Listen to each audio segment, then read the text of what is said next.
Ah, finally, we've made it to the mid-18th century. The American Revolution is so close I can almost hear the fireworks. Thankfully, the 18th century was pretty quiet until the American Revolution. Right? No. The 18th century saw so many wars. There's the War of Spanish Succession, Queen Anne's War, the War of Jenkins' Ear, the War of Austrian Succession, King George's War. Why so many wars? Because European nations fought each other over trade, over insults to honor, over who got to occupy thrones, over land. The reasons are endless. And sometimes domestic politics led one party or another to find the prospect of a foreign war appealing. That meant that some of those wars played out in Europe's colonies. In the early and mid-18th century, wars involving settlers in North America were usually an extension of some European conflict. And colonies, land, and power could be won or lost during these wars, which brings us to the 7 Years' War, also known as the French and Indian War. I'm Dr. Danielle Bainbridge, and this is Study Hall U.S. History to 1865.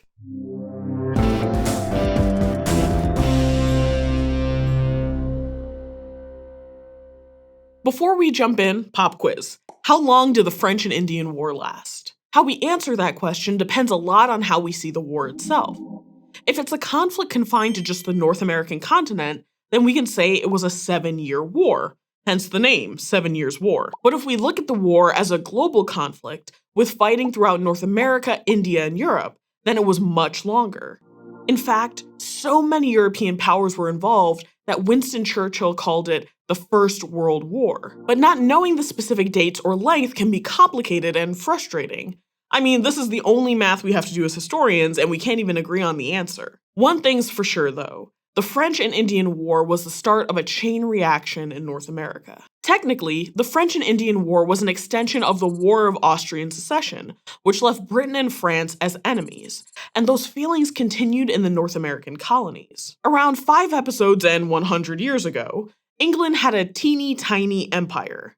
But by the mid-18th century, Spain's empire was in decline, leaving France and England, or Great Britain as it was known after 1707, as the major players on the North American continent. The French colony of New France stretched from Canada in the north and west to the Gulf of Mexico in the south. This included the French Caribbean, namely the sugar colony of Saint-Domingue, which later became Haiti. The English colonies, however, still clung close to the Atlantic coast, from present-day Maine all the way down to Georgia. But neither France nor England was happy with staying put. Both wanted to expand. The French wanted to move further south, while the English were always expanding westward.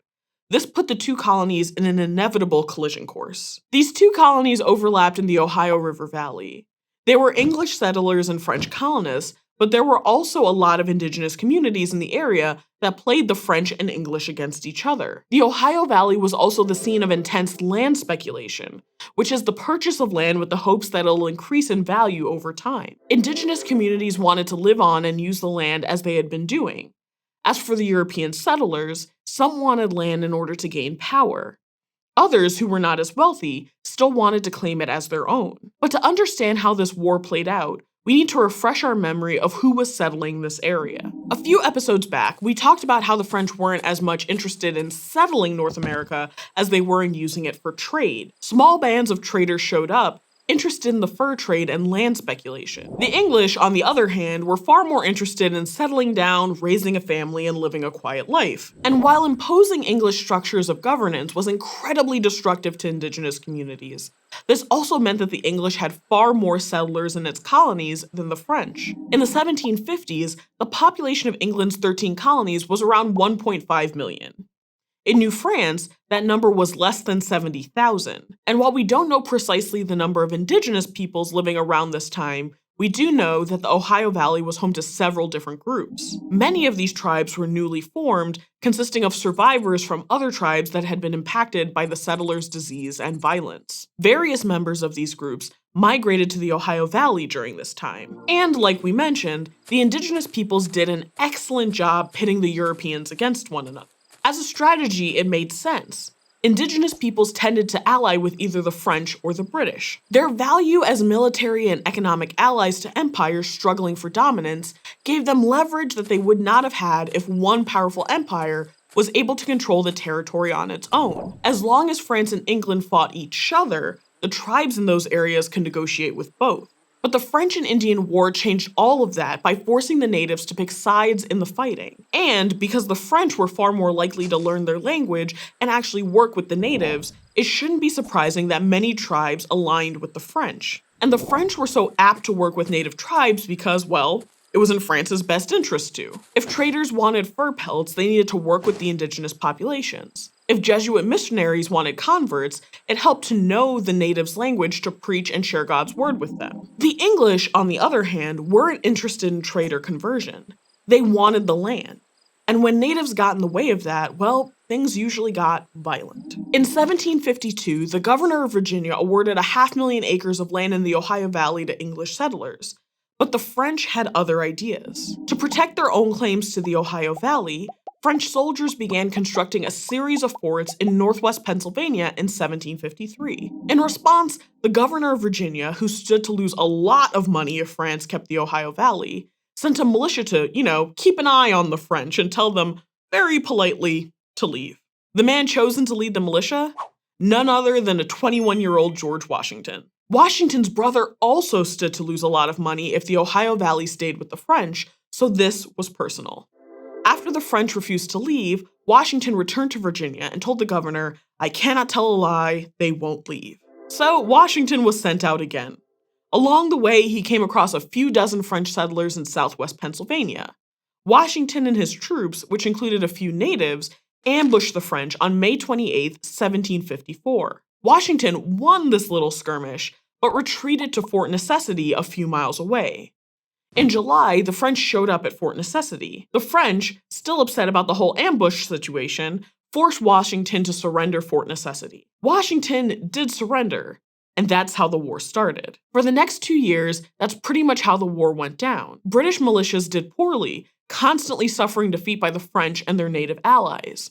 The French also burned several English settlements in western Pennsylvania. The fighting was generally brutal. After a few wins in French Nova Scotia, the English forced French colonists known as Acadians to leave their homes. Many Acadians settled across North America, including Louisiana. Meanwhile, things were getting so bad for the English settlers that many in western Maryland and Virginia fled back to the east. In 1758, English General James Abercrombie's force was almost destroyed in northeast New York, near present-day Fort Ticonderoga. As if that wasn't bad enough for the French, Abercrombie outnumbered their defenders 4-1. Abercrombie, soft shirts, softer military strategy. But the English weren't going out without a fight. In the late 1750s, William Pitt assumed control of the war effort. Parliament essentially gave Pitt an unlimited amount of money to win the war, and he used it. Pitt used Parliament's Black Amex card to send better trained English soldiers to North America. He also used England's excellent navy to completely wipe out the French North American Navy in 1759. By 1763, England had won the war. France lost much of its colonial holdings, including Canada, which went to England, and Louisiana, which went to Spain. The French and Indian War completely changed the game.